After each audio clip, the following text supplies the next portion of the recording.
Hi everyone, this is Derek Gilman on the Grower's Quest. Today we've traveled to Salinas Valley, California. We've been granted special access to Harborside Farms' most impressive greenhouse that I've ever seen in my entire life. Thanks to Steve DeAngelo. And how you doing today, Steve? I'm doing great. Good to see you, Derek. Thanks Welcome so much to Harborside Farms. Thank you. Thanks so much for having us here today. So let's dive right into it. I am just so thrilled and excited to be here. Never seen anything like this before. Tell us how it all started, how it began. Well, you've never seen anything like this before because basically this hasn't been done before. And what we're doing is we are growing cannabis at efficient scale in a traditional agricultural environment. And because of the laws surrounding cannabis, that's basically been impossible until now. Yeah. So the vision for this place came out of a few different things for us. One was the dedication that we've always had at Harborside to sun-grown cannabis. And that, that kind of comes out of my history because I've been around long enough that I remember the 1970s when the very best weed in the whole world was grown in California underneath the full sun. Yeah. Until the helicopters came, right, and forced us to move inside. And being very resourceful people, we adapted and we figured out how to grow really good cannabis indoors. But then we learned that the carbon footprint associated with that indoor production is really, it's kind of horrifying, right? And it's also a restrictive environment too.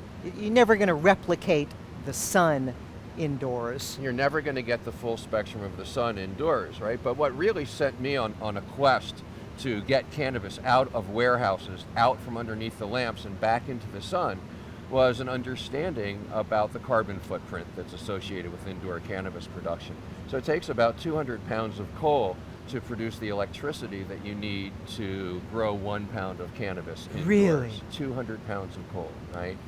To put it a little differently, you can drive 23 miles down a highway on the amount of energy that it takes to grow one joint indoors. One joint. One joint. So, for a people who are dedicated to a plant, who love a plant, who respect nature, the idea that we would continue producing cannabis indoors when we didn't need to anymore it just didn't make sense to me. So with the coming of legal reform, right, we have an ability to do what we've never been able to do before. We didn't move inside because we wanted to. We moved inside because the helicopters forced us to, right? And now that we've gotten legal reform far enough down the road, we can do this. We can bring cannabis out of those roofs, out from those warehouses, back into a natural environment, back underneath the sun. Back to where the plant wants to be. Back to where the plant wants to be. Right?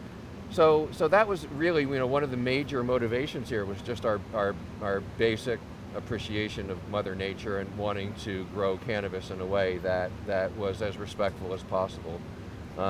Both to the planet, okay, but also to the plant itself to provide so much back to us for so long. Yeah, I mean, one of the interesting things we're finding out now is that terpene production is very much related to your environmental conditions, right? And that when you have a full spectrum of sunlight, you get a different terpene profile than you do when you're just growing under the narrow band that a lamp can give you. Absolutely, I've recognized the same thing. To me, there's so many people that say indoors is the best and it's better than outdoors. They talk down to outdoors. But in my personal experience, okay, and I've been smoking now since 1980, okay,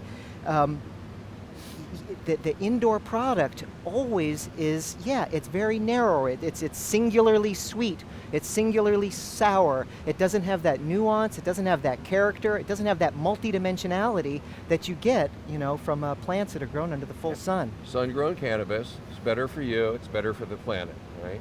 It's better cannabis, in my opinion. So there's a reason that people feel this way, right?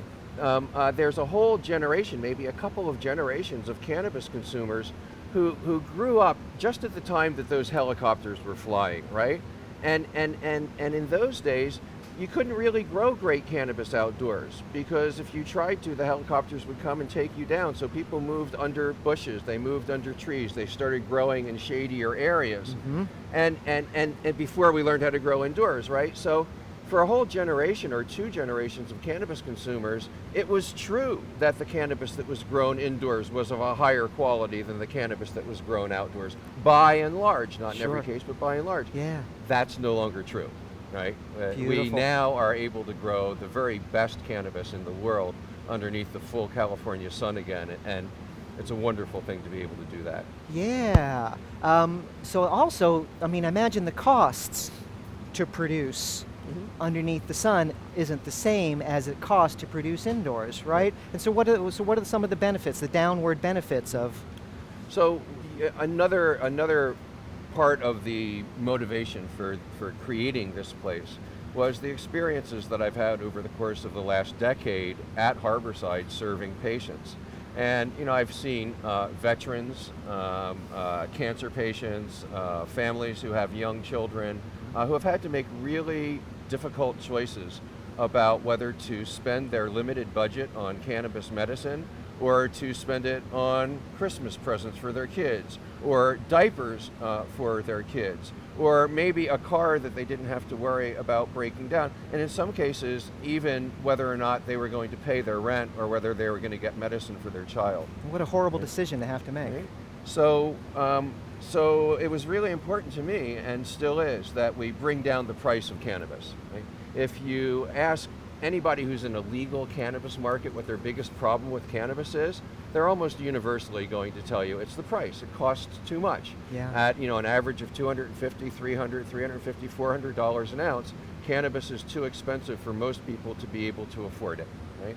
And I want to end that. Especially quality cannabis, right? Especially quality cannabis. I mean, you could get the cheaper, chemical produced, commercially produced cannabis that's just of a lower grade. Yeah, that's cheap, that's affordable, but it's not necessarily the best medicine for these people in need, right? Yeah, what we're able to do here is grow cannabis naturally, safely.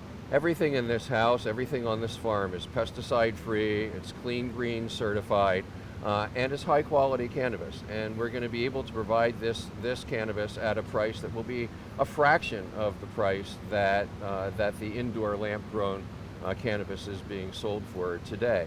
So that's great, right? I mean, I would like to see this medicine be in every American family's medicine cabinet, right? Regardless of what their income level is.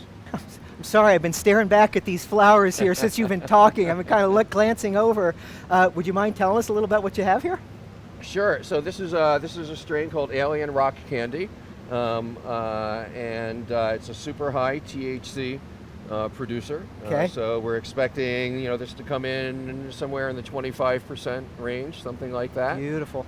It's something that's not seen in California very frequently. Okay. So we're excited to introduce it and popularize it to the California market. It's just loaded with trichomes, from one end of the leaf all the way out to the tips of these leaves. It's getting genetics. Pretty frosty, pretty early. This is actually not the fastest strain that we have in this house. Okay. The mint chocolate chip and the birthday cake are probably a week or two further along. All right. So if you want to go look at them, I can show you something even frostier than this, substantially more frosty than this. Sure. Why don't we go have a look at that? All right, let's go have a look at that.